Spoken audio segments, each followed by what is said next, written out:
Shall we sit with the spirit of prayer? आइए हम प्रार्थना की आत्मा में बैठेंगे।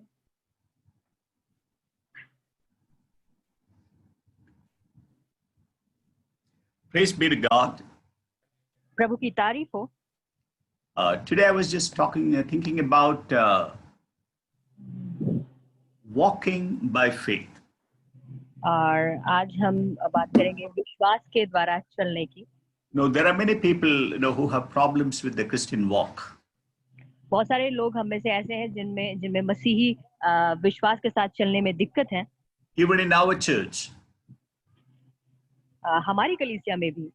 Because we have been seeing many children of God who have been, almost unsteady. They are not progressing. क्योंकि हम देखते हैं कुछ ऐसे लोग भी हैं जो परमेश्वर में बढ़ नहीं रहे, वो वैसे के वैसे ही हैं।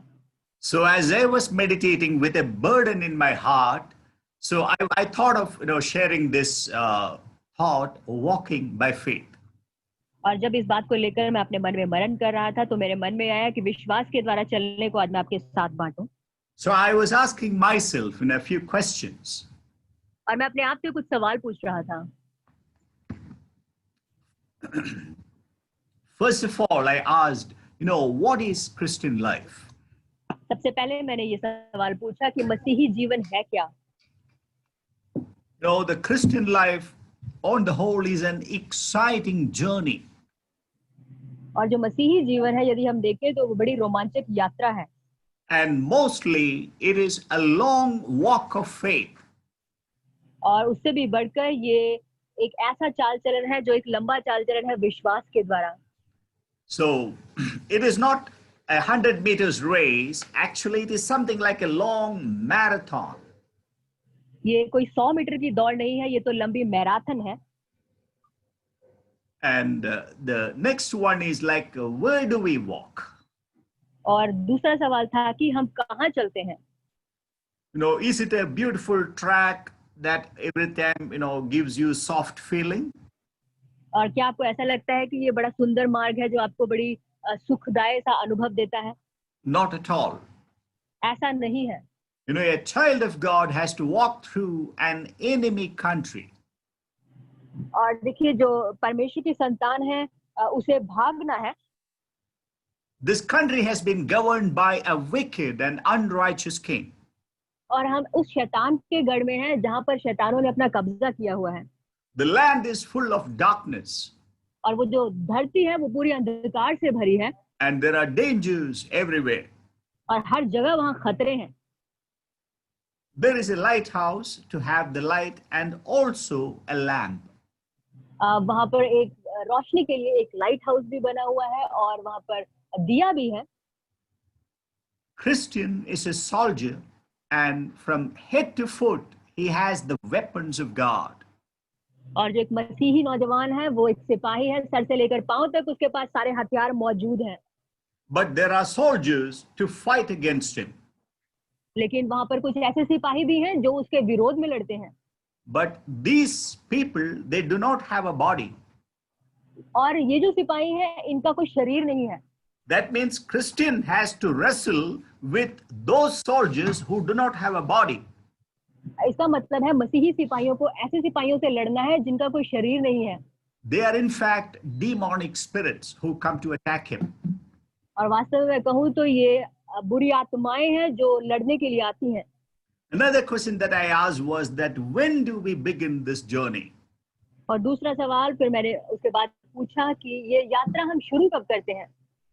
This journey actually began only after Jesus came into the life of the Christian.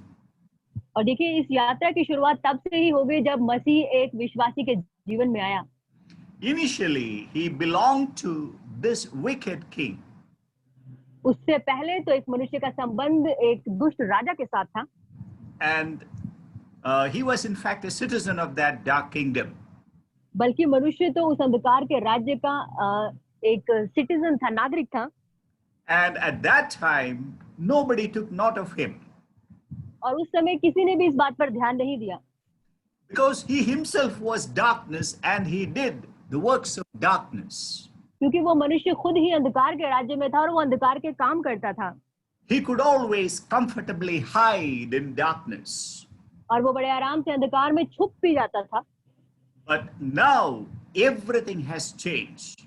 लेकिन अब हर चीज बदल चुकी है And ever since Jesus came into his life, he has been transformed. और जब से यीशु उस व्यक्ति के जीवन में आता है वो व्यक्ति बदल जाता है He has been transformed from darkness into light. और वो व्यक्ति अंधकार से बदलकर ज्योति में प्रवेश करता है। Now there is a problem. अब यहाँ एक दिक्कत है। Now he is being easily noticed by the people of this dark kingdom. और अब ऐसा होता है कि इस व्यक्ति के ऊपर सारी अंधकार की आत्मा ध्यान देती हैं। They quite often confront the Christian and oppose his message of Christ. और बहुत बार वो आकर उसके विरोध में लड़ती हैं और उस व्यक्ति में जो मसीह का संदेश छुपा है उसके साथ युद्ध करती हैं। And they also hate the new value system that the Christian has. और उस मसीही जीवन में जो नई चीजें हैं उनसे भी वो बैर रखती हैं।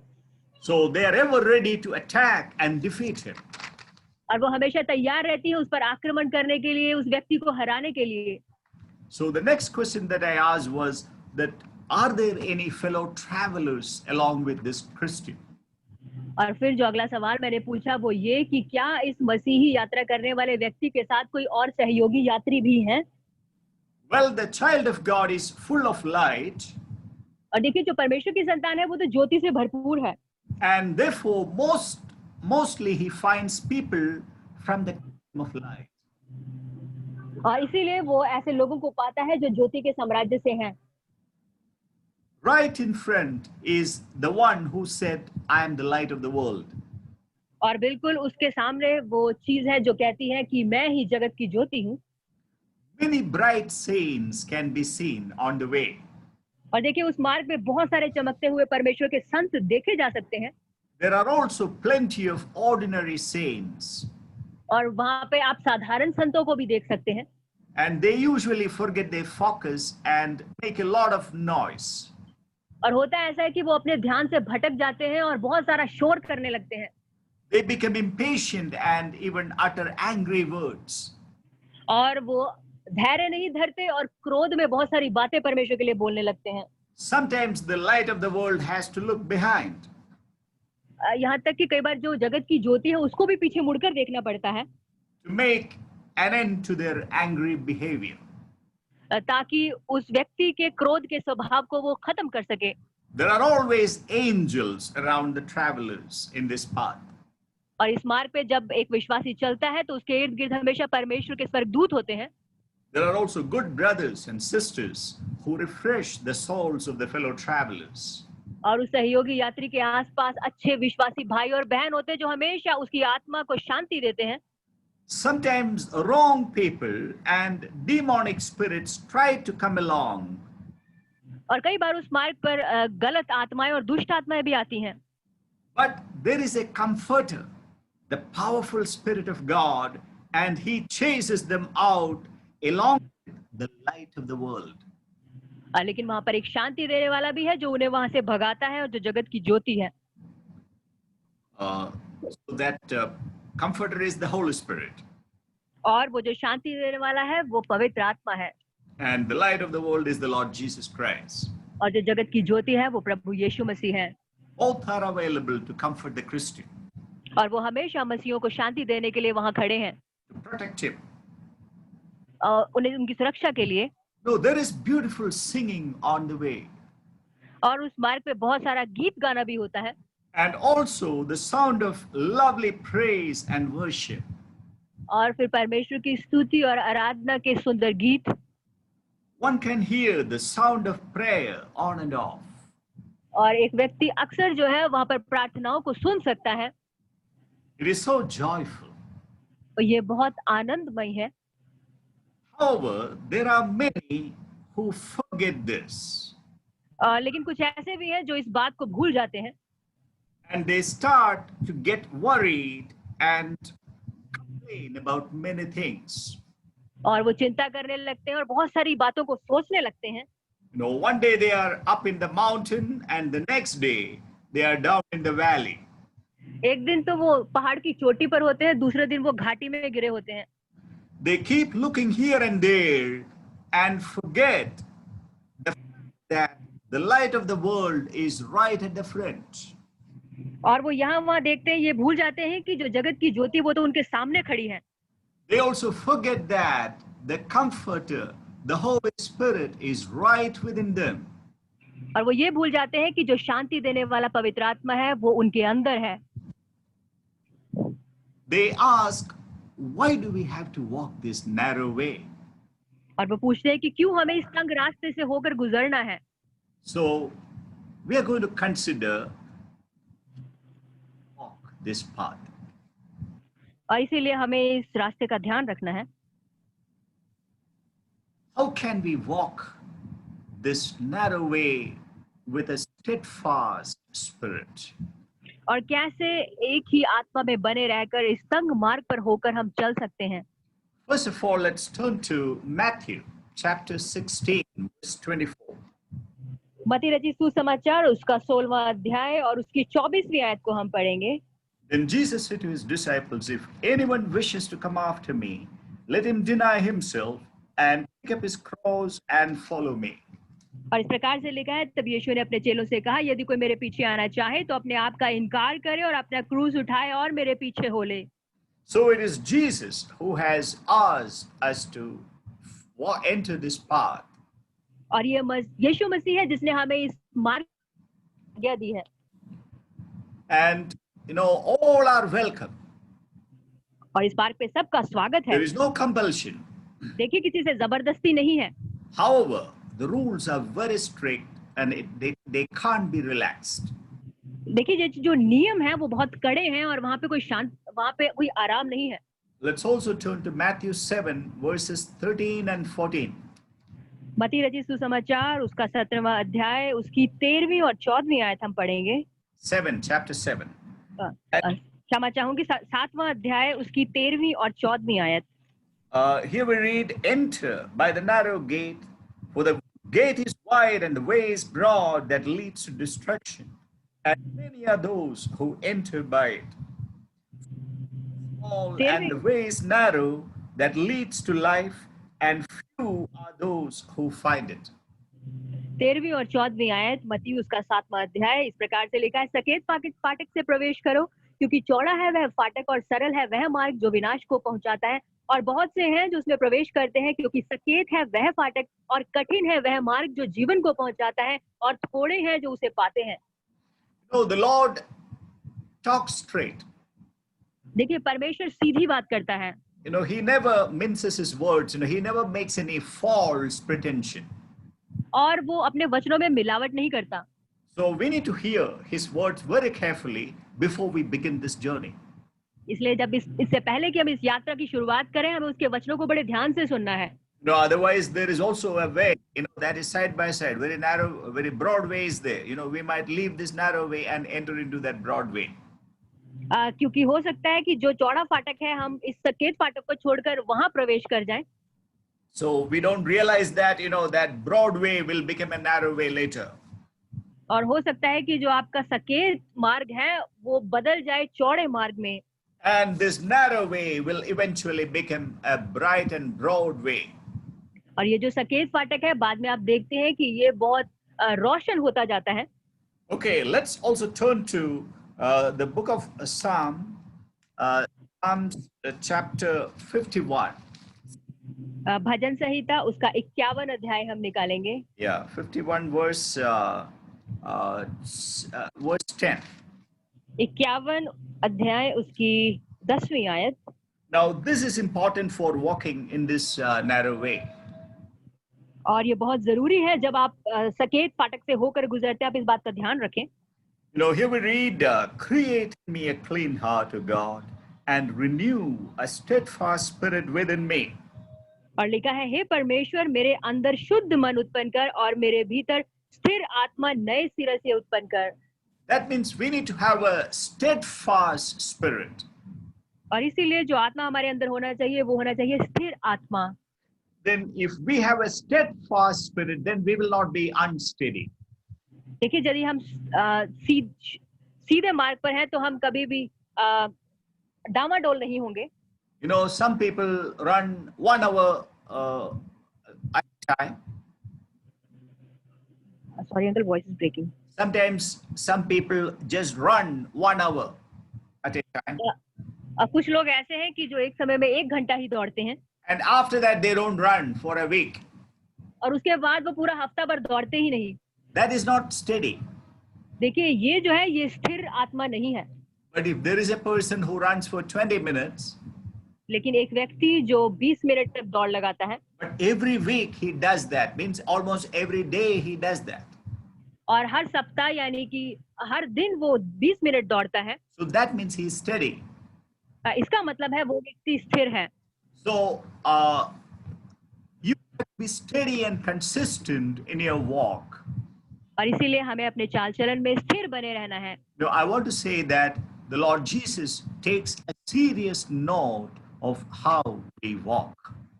और मेरा ये मानना है कि प्रभु यीशु इस बात का बहुत ध्यान रखता है कि हम चलते कैसे हैं।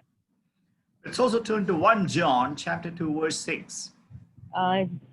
पहला यूहन्ना उसका 6वां अध्याय हम निकालेंगे। The one who says he abides in him ought himself to walk in the same manner as he walked. Uncle, sorry, is it from the epistles? 1 John epistle. 1 John is epistle. Okay, and which chapter do you say? Verse 6. Okay, chapter 1 and verse 6. Chapter 2 verse 6. Okay.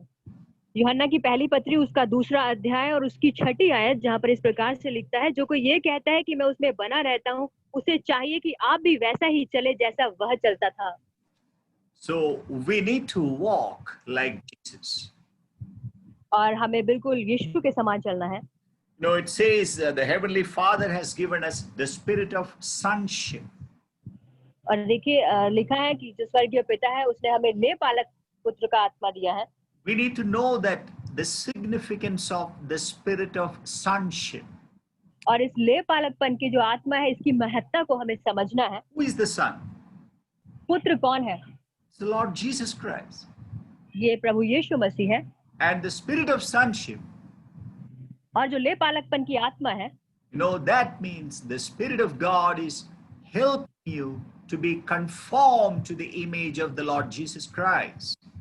और इसका अर्थ है कि प्रभु यीशु का आत्मा आपकी सहायता करता है उसके समान बनने की। That means walking like Jesus means और इसका अर्थ है यीशु के समान चलने का मतलब है becoming like Jesus. यीशु के समान बनना। Every way, every aspect, we are being transformed into the image and the likeness of the Lord Jesus Christ. हर तरीके से, हर पहलू से हम यीशु मसीह के समान बदलते जाते हैं। Okay, I just want to turn your attention to Hebrews 12. इब्रानियों की पुस्तक उसका 12वां अध्याय। Hebrews 12:2. इब्रानियों की Eyes on पुस्तक Jesus, the author and the perfecter of our faith. 12वां अध्याय उसकी 2री आयत, जहाँ पर लिखा है, विश्वास के कर्ता और सिद्ध करने वाले यीशु की ओर ताकते रहें। No, it's so important that when we walk, right in front is the Lord Jesus Christ. और इसलिए हम बहुत ध्यान रखें, जब हम चलते हैं तो हमारे बिल्कुल सामने यीशु मसीह खड़ा है। Because in Matthew 16, the Lord said, if anyone wants to follow me, क्योंकि मत्ती उसके 16वें अध्याय में जो हमने पढ़ा, वहां यीशु ने कहा कि यदि कोई मेरे पीछे होना चाहता है, so that means we are following Jesus. इसका मतलब है हम यीशु के पीछे चल रहे हैं। So who is in front? और सामने कौन है? Lord Jesus Christ. वो भी स्वयं यीशु मसीह है। We see him walking. हम उसे चलता हुआ देखते हैं। That means we see his life. इसका मतलब है हम उसके जीवन को देखते We हैं। are looking at him. हम उसकी तरफ देखते हैं। As we look at him, और जैसे हम उसकी तरफ देखते हैं, something happens. कुछ होता है। Your faith increases. आपका विश्वास बढ़ता है।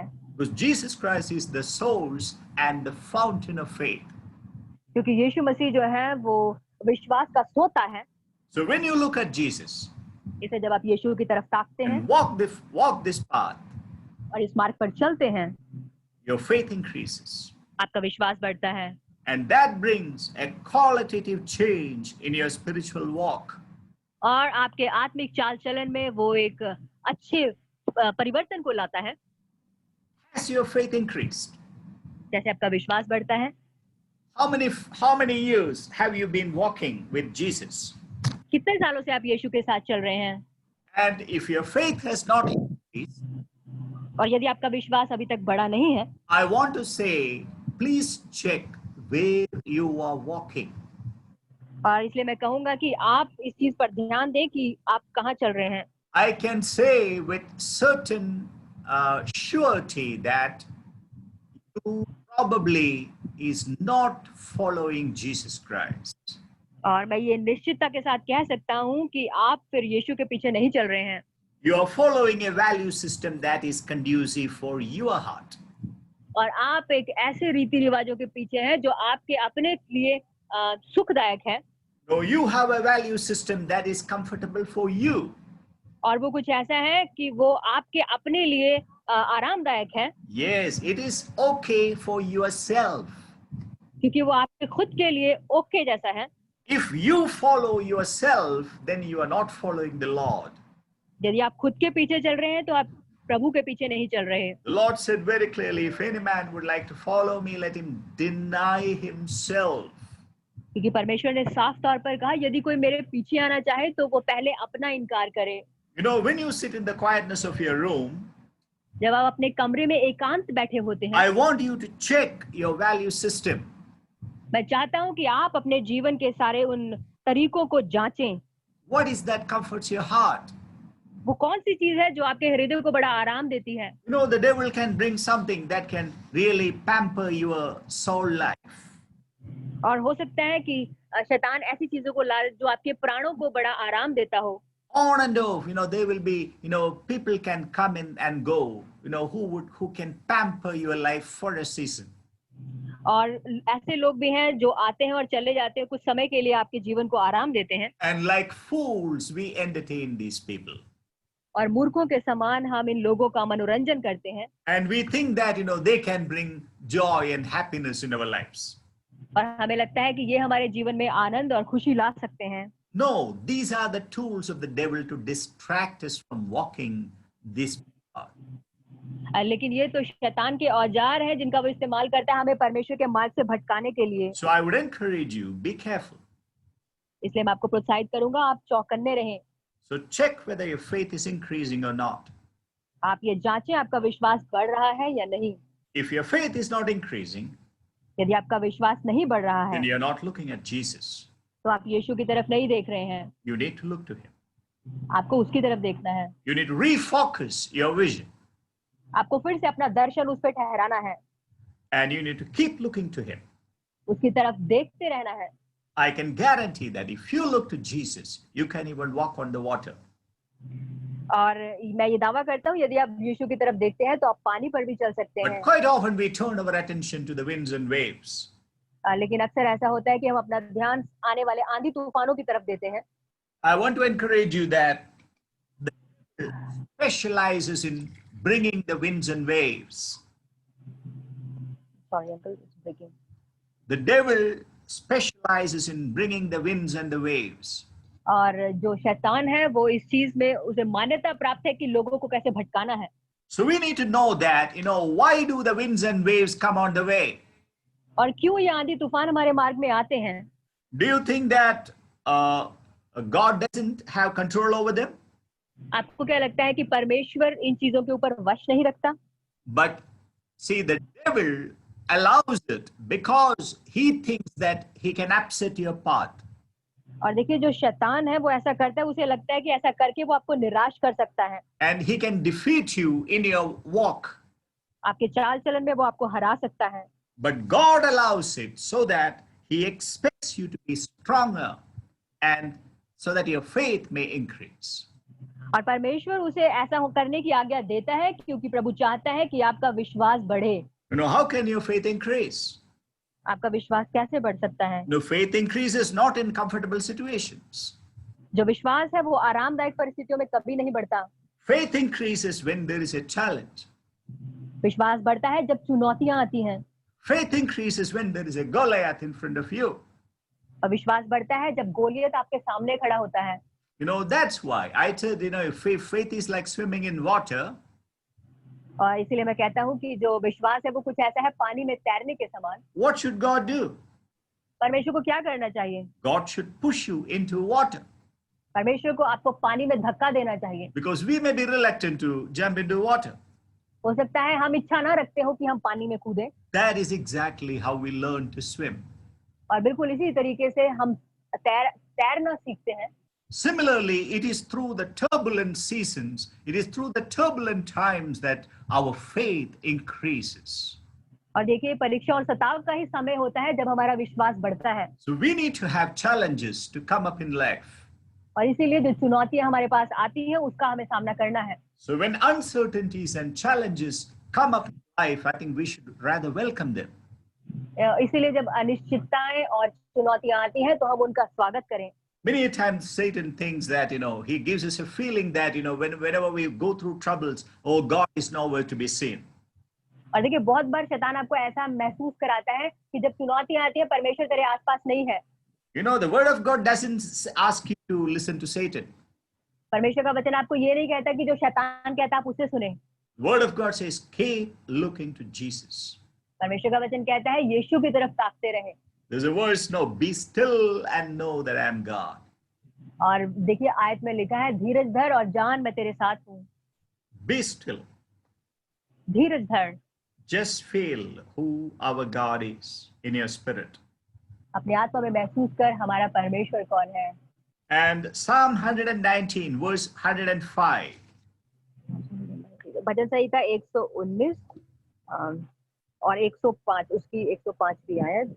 As we walk in this dark path, और जब इस अंधकारमय रास्ते से हम होकर गुजर रहे हैं, we need a lamp to light up the dark corners. और उन अंधकारमय कोनों को रोशन करने के लिए हमें दिए की जरूरत है। That is the word of God. वो परमेश्वर का वचन है। Thy word is a lamp unto my feet and light unto my path. और तेरा वचन मेरे आंखों के लिए ज्योति और 109 and 105. Yeah. So it's so important for us to have that lamp always burning. और ऐसा हो कि हम उस दीपक को जलते रहने दें। At the introductory phase, I had mentioned, there is a lighthouse, that is the Lord Jesus Christ, and there is a lamp, that is the Word of God. और देखिए शुरुआत में मैंने कहा था कि एक लाइट हाउस भी है और वहां पर दिया भी है जो प्रभु यीशु मसीह है। The lighthouse is the Lord Jesus, and the lamp is the Word of God. और जो लाइट हाउस है वो प्रभु यीशु है और जो दिया है Word of God. वो परमेश्वर का वचन है। Okay, let's turn to Exodus 25 verses 31 and 32. निर्गमन की पुस्तक उसका 25वां अध्याय 31 and 32. उसकी 31वीं और 32वीं आयत। Then you shall make a lampstand of pure gold. The lampstand and its base and its shaft are to be made of hammered work. Its cups and its bulbs and its flowers shall be one piece with it, and 6 branches shall go out from its sides, 3 branches of the lampstand from its one side, and 3 branches of the lampstand from its other side. Okay, just read it. Otherwise I'll explain. It's okay. It's okay. Okay, there is this verse speaks about a golden lampstand. और ये जो आयत है ये एक सोने के दीवट के बारे में बात करती है। And we should know that this is the representation of the Holy Spirit. और ये पवित्र आत्मा को दर्शाती है। Now in Revelation, the book of Revelation, we read about the 7 spirits of God. That is actually the 7-fold Holy Spirit. और प्रकाशित वाक्य में हम परमेश्वर की 7 आत्माओं के बारे में पढ़ते हैं। And so let's also turn to John, the Gospel of John, chapter 14. यूहन्ना रचित सुसमाचार उसका 14वां अध्याय हम निकालेंगे। So John's Gospel, chapter 14. Here we read about a comforter. 14वां अध्याय यहाँ पर हम एक शांति देने वाले के बारे में सुनते हैं। So John's Gospel 14:26. But the Helper, the Holy Spirit, whom the Father will send in my name, he will teach you all things and bring to remembrance all that I said to you. 26वें है जहाँ पर लिखा, परंतु सहायक अर्थात पवित्र आत्मा जिसे पिता मेरे नाम से भेजेगा वह तुम्हें सब बातें सिखाएगा और जो कुछ मैंने तुमसे कहा है वह तुम्हें स्मरण कराएगा। So remember, today the Holy Spirit is right within us. इसलिए आप याद रखें कि आज पवित्र आत्मा हमारे बीच में है। He is the comforter. वो शांति देने वाला है। That means he's the one who helps us on the way. इसका मतलब ये कि ये वो सहायक है जो मार्ग में हमारी सहायता करता है। How much we need the Holy Spirit as we walk this way. और जब हम इस रास्ते पर चलते हैं हमें कितने पवित्र आत्मा की जरूरत है। See, without the Holy Spirit, we can never walk this path successfully. और पवित्र आत्मा की सहायता के बिना हम कभी भी सफलतापूर्वक इस रास्ते पर नहीं चल सकते। So we need to have the power. इसलिए वो सामर्थ्य हमारे पास होना जरूरी है। You know, in Acts 1:8 we read, you shall receive power when the Holy Spirit shall come upon you. प्रेरितों की पुस्तक उसका पहला अध्याय 8वें आयत में हम पढ़ते हैं कि जब पवित्र आत्मा तुम पर उतरेगा तो तुम सामर्थ्य पाओगे। And we need to know that, and you shall be my witnesses both in Jerusalem, and the road may go to Samaria and even to any part of the world. और देखिए वो जो है यरूशलेम से शुरू होगा और वो सामरिया और यहूदा और बाकी जगहों तक जाएगा। The path may go to any part of the world as being guided by the Holy Spirit. और जैसे पवित्र आत्मा की अगुवाई होगी वो रास्ता आगे दूसरे देशों में बढ़ता जाएगा। So who leads you the way? और कौन है जो अब आपको इस मार्ग में सहायता कर रहा है? Along with Jesus, it is the Holy Spirit actually leads us.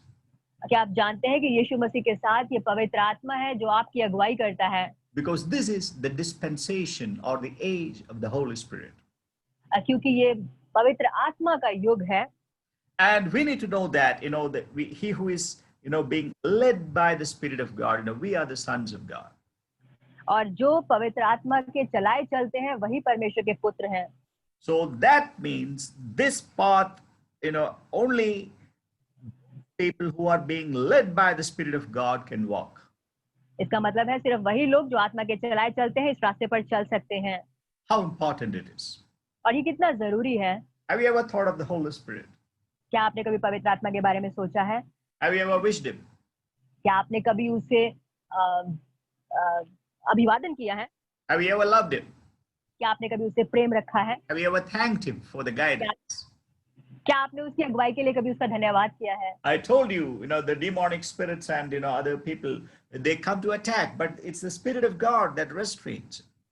और देखिए जैसा कि मैंने आपसे कहा कि दुष्ट आत्माएं हमेशा आप पर अटैक करने के लिए आती है, लेकिन ये परमेश्वर का आत्मा है जो इन चीजों को रोकता है। If you live in the Spirit, you will never be attacked by those evil spirits. यदि आप आत्मा के चलाए चलेंगे तो आप कभी भी इन दुष्ट आत्माओं के शिकार न होंगे। But many Christians, they live forgetful lives. लेकिन बहुत सारे मसीही ऐसा जीवन जीते हैं कि वो सब भूल जाते हैं। Many people, they don't even realize that they have been washed by the blood of the Lord. बहुत सारे मसीही तो ये भी भूल जाते हैं कि वो मेमने के लहू के द्वारा धोए गए हैं। They become so negative. वो इतने नकारात्मक हो जाते हैं। No, they, like the children of Israel, they say, had we been in Egypt, it would have been better for us. और वो इजराइलियों के समान कहते हैं यदि हम मिस्र देश में होते तो वो ज्यादा भला होता। There we had everything. वहां पे तो हमारे पास सब कुछ था। We had the meat and the fish and the onion and the garlic and all kind of things were there. Meat मछली अदरक लहसुन हमें वहां सब मिलता था। The presence of the Lord is nothing for them. और देखिए परमेश्वर की उपस्थिति उन लोगों के लिए कोई मायने नहीं रखती। As we have the Holy Spirit living right within us. और बिल्कुल वैसे जैसे पवित्र आत्मा बिल्कुल हमारे बीच में रह रहा है। That is nothing for them. उनके लिए ये मायने ही नहीं रखता। They don't even think about the Holy Spirit. वो पवित्र आत्मा के बारे में सोचते तक नहीं। We live forgetful lives. बिल्कुल एक भुलक्कड़ों वाला जीवन वो जीते हैं। No wonder if the enemy comes in and enslaves us. There's no wonder because we have forgotten God. और देखिए इसमें कोई हैरानी की बात नहीं यदि ऐसे लोगों को आकर शैतान अपना शिकार बना ले, क्योंकि हम तो भुलक्कड़ लोग हैं। So we need to be careful. इसलिए हम चौकन्ने रहें। There is a good shepherd. एक अच्छा चरवाहा है। He is the one who is leading us. और वही है जो हमारी अगुवाई कर रहा है। Psalm 23 bhajan Samhita 23 says, "The Lord is my shepherd; I shall not want." और लिखा है, यहोवा मेरा चरवाहा है, मुझे किसी चीज की घटी न होगी। No, the Lord fulfills all our needs. परमेश्वर हमारी सारी जरूरतों को पूरा करता है। If the Lord gives us the grace to live by the word of God, how nice that would be. और देखिए, यदि परमेश्वर हमें ऐसा अनुग्रह दे कि हम उसके वचनों के द्वारा जिए, तो ये कितना सुंदर हो। You know, the psalmist says that it is because of the, it is that promises that has really kept me alive. और देखिए, भजनकार कहता है कि ये परमेश्वर की प्रतिज्ञा, उसके वायदे हैं जिन्होंने मुझे जिंदा रखा है। You know, if we can read the word of God and if we can receive those promises, then we can live comfortably. यदि आप परमेश्वर को वचनों को पकड़कर उसकी प्रतिज्ञाओं को स्वीकार करें, तो आप बड़े आराम से जी सकते हैं। Our lives would be full of joy. हमारा जीवन आनंद से भरा हुआ होगा। I want to tell you, if you don't have joy, मैं आपको बताना चाहता हूँ, यदि आपके जीवन में आनंद नहीं है, you are responsible for it. आप खुद इसके लिए जिम्मेदार हैं। You are 100%, I hold you 100% responsible if you don't have joy. यदि आपके जीवन में आनंद नहीं है, इसके लिए मैं आपको जिम्मेदार ठहराता हूँ। If you don't have joy, that year I hold you responsible for that. आपके जीवन में आनंद नहीं है, इसके लिए मैं आपको जिम्मेदार ठहराता हूँ। Why? क्यों? Because God has given every promise bound towards you.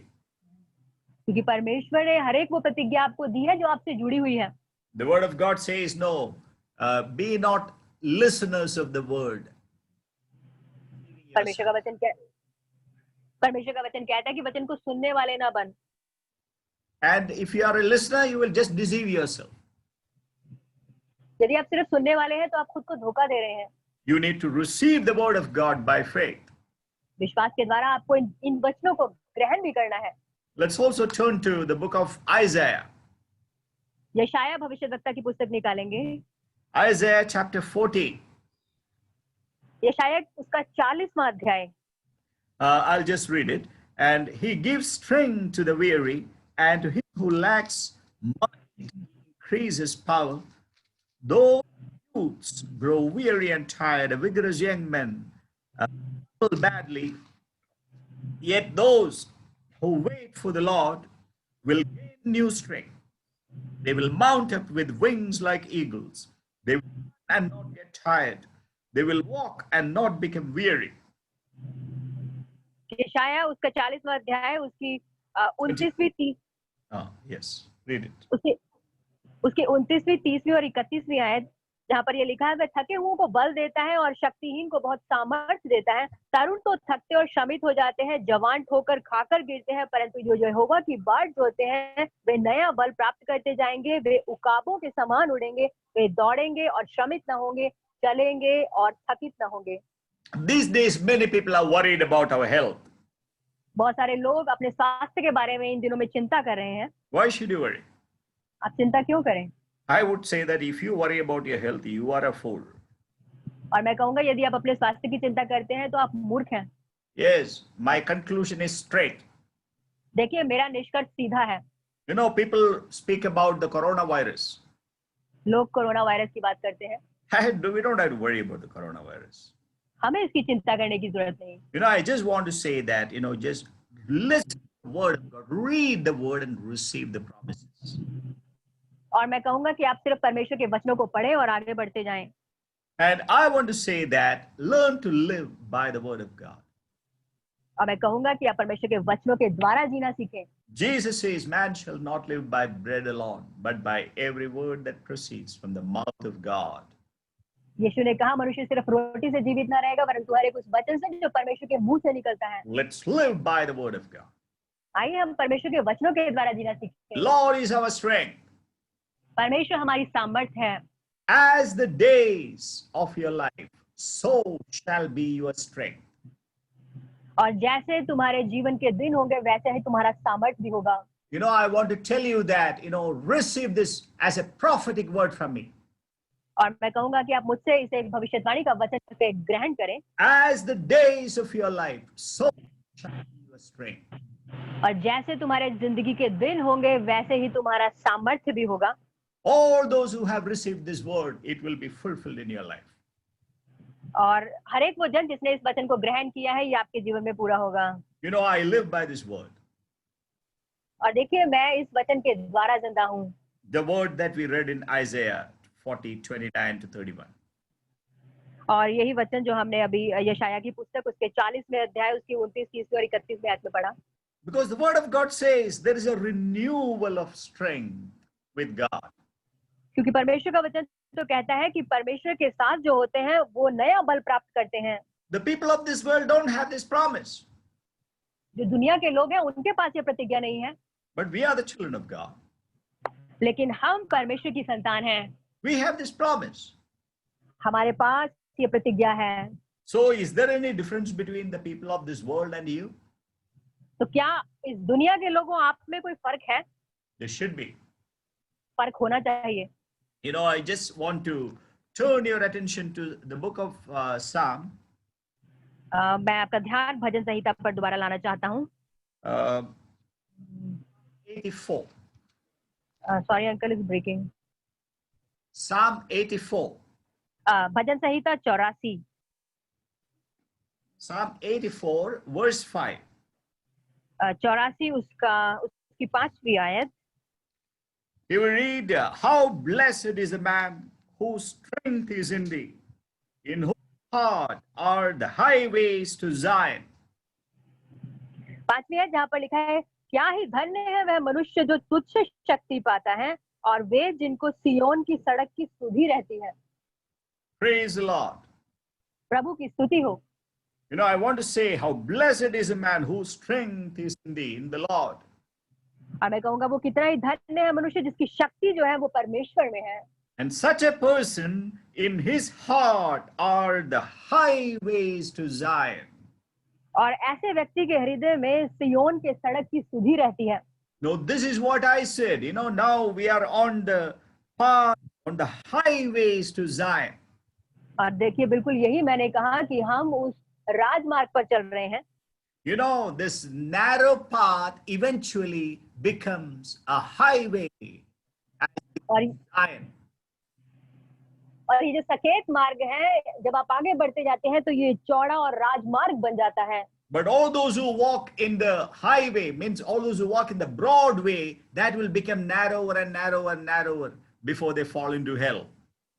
और जो शुरू से ही उस राजमार्ग पे अपनी अपनी दौड़ की शुरुआत करते हैं उनके लिए वो रास्ता आगे चलकर तंग हो जाता है। Because when they fall into hell, they will fall one by one. क्योंकि जब वो नर्क में गिरना शुरू करते हैं तो वो एक एक करके गिरते हैं। That will be narrow. और वो जो है तंग मार्ग है।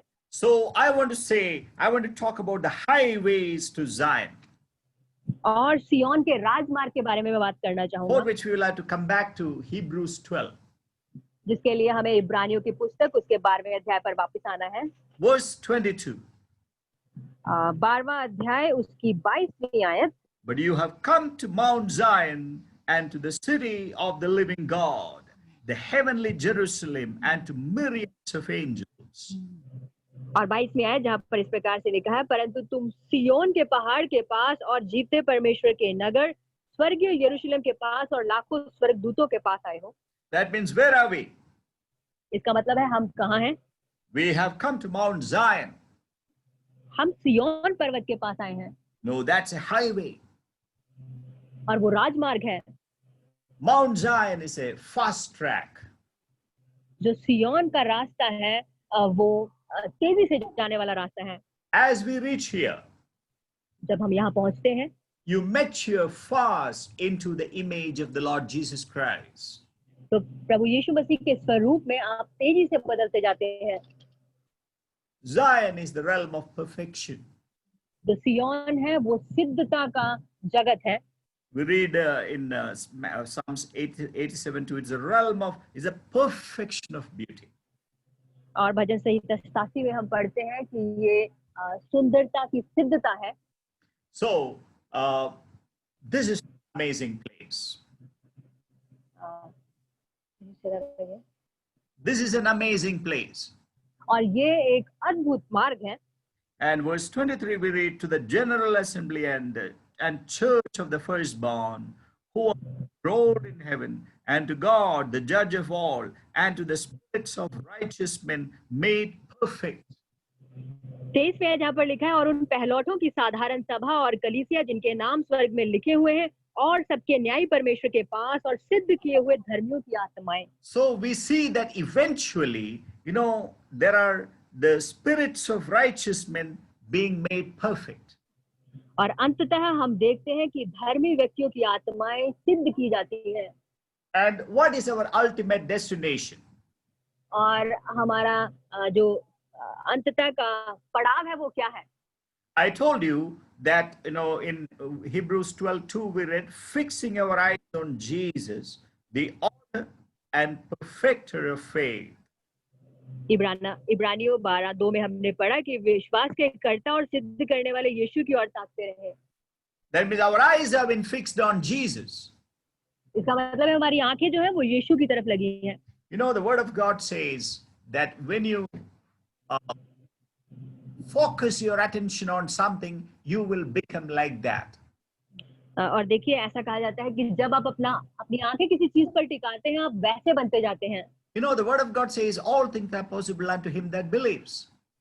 और परमेश्वर का वचन कहता है विश्वास करने वाले के लिए हर चीज संभव है. Belief means विश्वास में having a vision. मतलब कि आपका कोई दर्शन है. Trusting God that something is going to happen. परमेश्वर पे विश्वास करते रहना इस बात का कि कुछ होने जा रहा है. As we look to Jesus, जब हम यीशु की तरफ देखते हैं, I know there's a transformation happening within you. और हम जानते हैं कि आपके अंदर कुछ परिवर्तित हो रहा है. That is why we read, the spirits of righteous men made perfect. और इसीलिए हम ऐसे पढ़ते हैं कि जो धर्मी व्यक्तियों की आत्माएं हैं वो सिद्ध बनती जाती हैं. That's what we read, fixing our eyes on Jesus, the author and perfecter of faith. और बिल्कुल यही हमने पढ़ा कि अपनी आंखें उस यीशु की तरफ ताकते रहें जो हमारे विश्वास का कर्ता और सिद्ध करने वाला है. So what will happen at the end of this journey? इस यात्रा के अंत में क्या होगा? We become like Jesus. हम यीशु के समान बन जाएंगे. Verse 24. इसी अध्याय उसकी 24वीं आयत. And to Jesus. और यीशु को, that is the end of the journey. और ये उस यात्रा का अंत है. We eventually come to Jesus. और अंत में हम यीशु के पास पहुंच जाते हैं. And the new covenant. और जो नई वाचा है. And the superior sanctifying blood. और परमेश्वर का सिद्ध पवित्र लहू. That is going to do that wonderful work of sanctification. और वो अद्भुत काम करने जा रहा है. The Lord is going to change us. परमेश्वर हमें बदलने जा रहा है. And transform us. और वो हमें परिवर्तित करने जा रहा है. And make us like him. और वो हमें उसके समान बनाने जा रहा है. Hallelujah. हालेलुया. Amen. आमीन.